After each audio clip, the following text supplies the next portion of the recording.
इस वक्त मौजूद है डॉक्टर रहीक अब्बासी साहब, सेक्रेटरी जनरल है मिनहाजुल कुरान के। अस्सलाम वालेकुम रहीक साहब।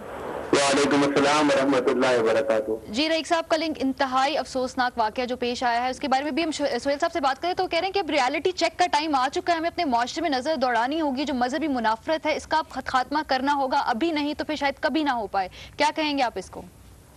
जी, मैं सोहेल साहब से बिल्कुल इत्तेफाक करता हूँ। ये दहशत गर्दी के जितने भी अनासर हमें नजर आते हैं, इनकी जड़ें किसी न किसी तौर पर पाकिस्तान में मौजूद मुख्तलिफ मजहबी अनासर से जाकर मिलती हैं।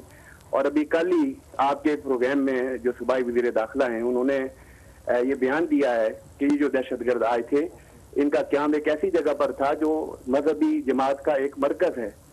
अब उस मजहबी जमात की जो कारकर्दगी है या उस मजहबी जमात की जो दावत और तबलीग के लिए काविशें हैं, उनको तो हर कोई ख़ारिज तहसीन पेश करता है, मगर क्या उनकी ये जिम्मेदारी नहीं बनती कि वो इस चीज़ को चेक करें कि कौन लोग उनके पास आ रहे हैं, कौन लोग ठहर रहे हैं, उनके बैकग्राउंड क्या है, वो किन मकासद के लिए आ रहे हैं। उनके पास आखिर सुसाइड अटैक के जैकेट्स मौजूद थी, मवाद मौजूद था, वो 12 दिन वहाँ रहे हैं और उनका चेक क्यों नहीं किया गया।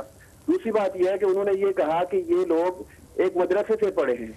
अब जाहिर है ये बात हमें इसका जायजा लेना पड़ेगा कि ये जितने दहशत गर्द हैं उनकी बात खास मदारस से ही उनकी तालीम होती है।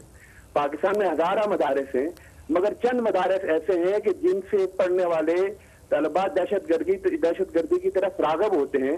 तो इसका मतलब ये है कि वहाँ के माहौल में, वहाँ के एटमॉस्फेयर में और वहाँ के कल्चर में, वहाँ की तालीम में बात चीजें ऐसी मौजूद हैं जो लोगों को दहशत गर्दी की तरफ राग़ब करती है। बस रहीक साहब जानना ही चाहेंगे कि क्या उलमा जो है, यकीनन हुकूमत की जिम्मेदारी है और बाकी सेक्स की भी जो है जिम्मेदारी, लेकिन उलमा की खुद कितनी जिम्मेदारी है कि अपने अंदर मौजूद ऐसे अनासर को चेक करें? जी बिल्कुल, मैं यही समझता हूँ और ये बदकिस्मती है, जैसे सोहेल साहब भी बात कर रहे थे कि हमारे माशरे में मजहबी तबके में दहशत गर्दों के साथ हमदर्दियाँ पाई जाती हैं और एक खास तबका फिक्र के ऐसे उलमा की बहुतात है जो दहशत गर्दी की खुलकर मजम्मत ही नहीं करते।